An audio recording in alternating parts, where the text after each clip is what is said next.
राष्ट्र का चरित्र क्या है? भारत तब तक नहीं बदलेगा जब तक भारतीय नहीं बदलेंगे। जब जाता है धन तो कुछ नहीं है जाता, जब जाता है स्वास्थ्य तो कुछ है तब जाता, जब जाता है चरित्र तो सब कुछ है चला जाता।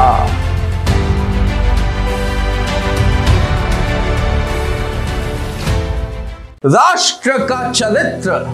यह दुनिया बदल गई और मानव जनजाति की रहन सहन में क्रांति आई। कैसे? क्योंकि सदाचारी लोग राष्ट्र के चरित्र का निर्माण करने के लिए एक साथ आए और अपनी ईमानदारी, कर्तव्यनिष्ठा और मेहनत से विश्व की सभ्यता को उजागर किया। तो राष्ट्र का चरित्र क्या है? सरल शब्दों में यह नागरिकों की वह मनःस्थिति है जहां राष्ट्र के आम लोगों के बीच अच्छाई, सच्चाई, ईमानदारी, कड़ी मेहनत और मानवता के प्रति समर्पण, इस तरह की भावनाएं प्रज्वलित होती हैं और इस प्रकार से नैतिकता की जुनून रखने वाली एक राष्ट्रीय संस्कृति का निर्माण होता है। किसी राष्ट्र का चरित्र जितना ऊंचा होता है, उसकी आर्थिक समृद्धि उतनी ही ऊंची होती है। यह मुझे कुछ असहज असलियत की ओर लेकर चलता है। एक राष्ट्र के रूप में भारत में चरित्र के अपेक्षित स्तर में क्षीणता है और यही कारण है कि भारत पिछले 75 वर्षों से स्वतंत्र होने के बावजूद दुनिया के सबसे गरीब देशों में से एक है। तो इस दुर्भाग्यपूर्ण परिस्थिति का कारण क्या है? उत्तर विदित है और सरल भी, फिर भी इसका उल्लेख बहुत ही कम मात्रा में सुनने में आता है।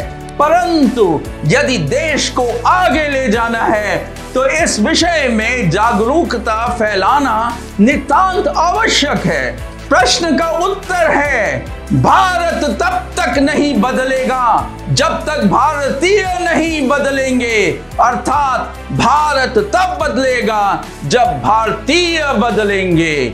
और भारतीय कब बदलेंगे? तब जब वे राष्ट्र के चरित्र का निर्माण करने के लिए एक दूसरे से हाथ मिलाएंगे। लेकिन क्या हमारे देश में चरित्र है?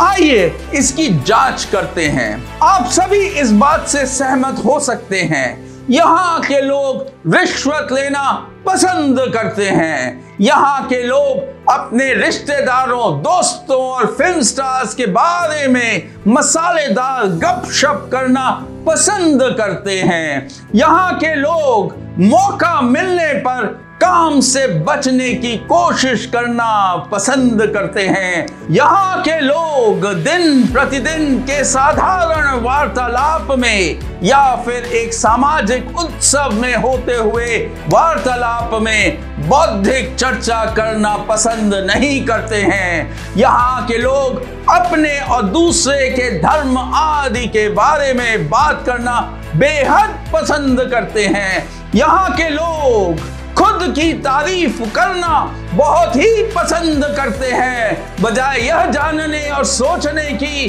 कि दूसरे उनकी तारीफ क्यों नहीं कर रहे हैं। तो यह है राष्ट्र का चरित्र। तो ज्वलंत प्रश्नों से यह उपस्थित होता है कि हम ऐसी परिस्थिति में अपने देश को प्रवीणता और उत्तमता के स्तर पर कैसे लेकर जाएंगे, यानी कि अपने देश के चरित्र का निर्माण कैसे करेंगे।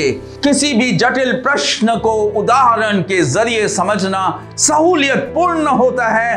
तो चलिए एक उदाहरण की ओर 70 के दशक में चलते हैं।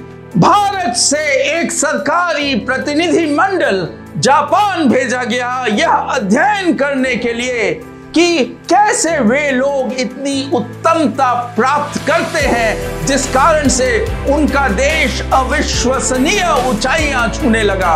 हालांकि 1945 के दौरान द्वितीय विश्व युद्ध में वहां पर एक बहुत ही वृहद विनाश लीला हुई थी और अनेक शहर और फैक्ट्रियां पूरी तरह से सपाट हो गई थी। जापान द्वारा की गई इस अविश्वसनीय रूप से विशाल छलांग का अध्ययन करने के लिए भारतीयों का वह छोटा समूह एक बड़े कारखाने में गया और उस फैक्ट्री के उत्पादन लाइनों का अध्ययन करने लगा। उत्पादन लाइनों में भारतीय प्रतिनिधिमंडल ने यह देखा कि फैक्ट्री का प्रत्येक कर्मचारी अपना नियत कार्य कर रहा था और आसपास कोई भी पर्यवेक्षक नहीं था। तो प्रतिनिधिमंडल के एक सदस्य ने एक कर्मचारी से स्वाभाविक रूप से प्रासंगिक प्रश्न पूछा, आपका पर्यवेक्षक कहाँ है? वह प्रश्न सुनकर ऐसा लगा कि वह कर्मचारी नाराज हो गया हो। उसने पूछा कि आपका मतलब क्या है? प्रतिनिधि मंडल के उस सदस्य ने फिर पूछा कि उसका कार्य पर्यवेक्षक कहाँ है? इससे वह जापानी कर्मचारी खिन्न हो गया। विनम्र लेकिन दृढ़ शब्दों में उसने कहा, क्या आपको लगता है कि मैं बेईमान हूं?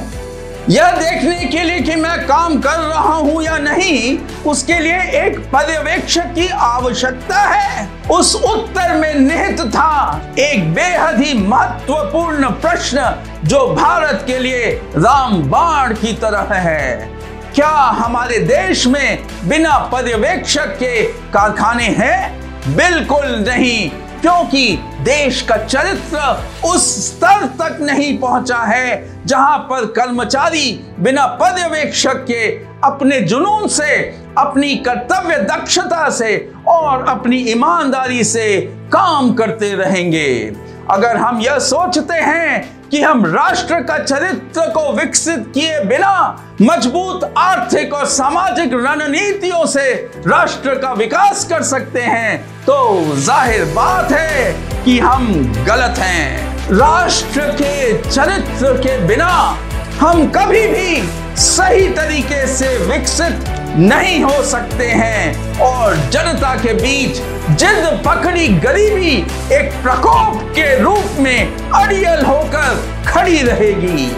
इस अवांछनीय स्थिति का एक और प्रमाण इस तथ्य से स्पष्ट होता है कि आज के समृद्ध देशों में नैतिक मूल्य की सीमाएं सर्वोपरि हैं। नैतिकता वहां चोटी पर बसती है। उदाहरण के तौर पर एक विकसित देश में यह कल्पना करना असंभव है कि सरकारी कार्यों के लिए किसी को रिश्वत का पैसा देना होगा।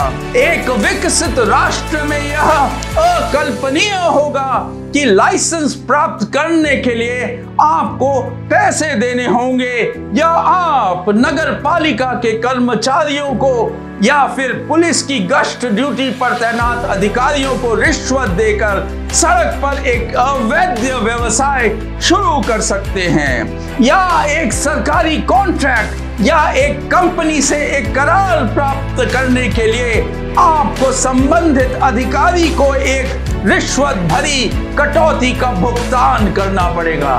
यह एक विहंगम स्वरूप से राष्ट्र के चरित्र के गूढ़ तथ्यों की अभिव्यक्ति करता है। सारांश में कहें, होगा देश जितना विकसित, होगा वहां सत्य आच्छादित, मिलेगी सबको उनकी मन्नत। चरित्र जब होगा देश का उन्नत। और यह मुझे ले जाता है जहां पर यह कितना गहरा व्याख्यान किया गया था।